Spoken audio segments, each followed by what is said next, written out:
In Formula One, empires aren't just built on carbon fiber and horsepower. They're forged in the white-hot heat of competition. Dynasties are created, legends are born, and sometimes they seem absolutely invincible.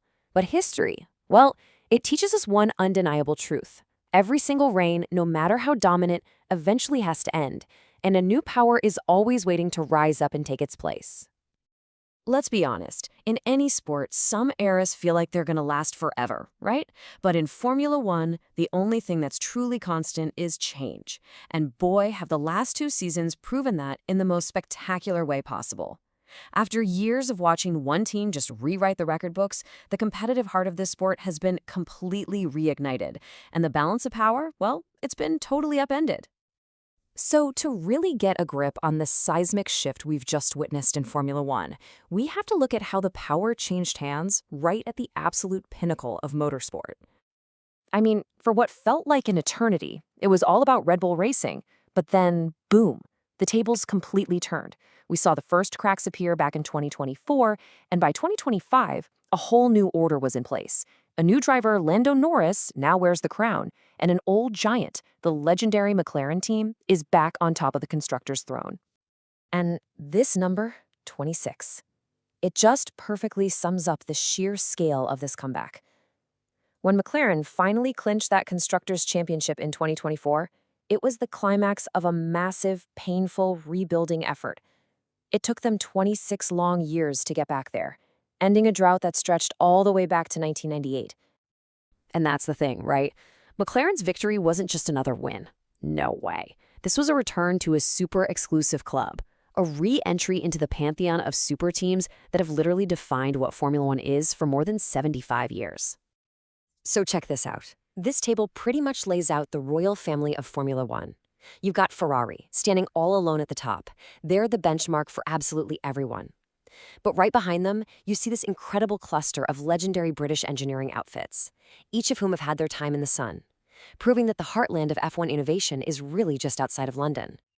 You just can't talk about Formula One without talking about Ferrari. It's impossible. They are the one constant, that thread of scarlet red that's run through the sport's entire history. They're more than a team, they're a national passion, the very soul of the sport for millions of fans, the famous Tifosi. And their 16 constructors' titles, well, that's the mountain every other team is trying to climb. And then you have Williams. Man, for 2 incredible decades, these guys were the ultimate innovators. Frank Williams and Patrick Head, what a legendary partnership. They proved that a fiercely independent team, a true privateer, could take on the giant manufacturers and beat them. Remember that active suspension car that just dominated the early 90s? That was pure Williams genius at work. And of course, the modern titans, Mercedes. These guys didn't just win. They completely rewrote the definition of dominance in Formula One. That streak of 8 straight championships wasn't just about having the best engine. No, it was a masterclass in operational perfection, a flawless machine from the factory floor all the way to the final lap of the final race. But here's the thing. None of this history is random. It all moves in these clear cycles, these eras.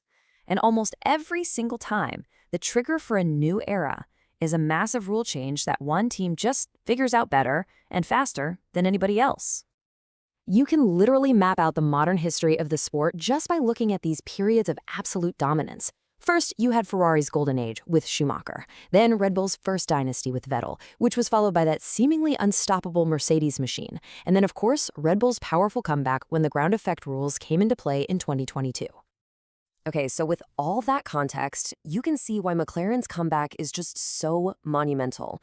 They didn't just sneak in a win. They slammed the door shut on one era and kicked off a whole new one with one of the most commanding seasons we've seen in a long, long time.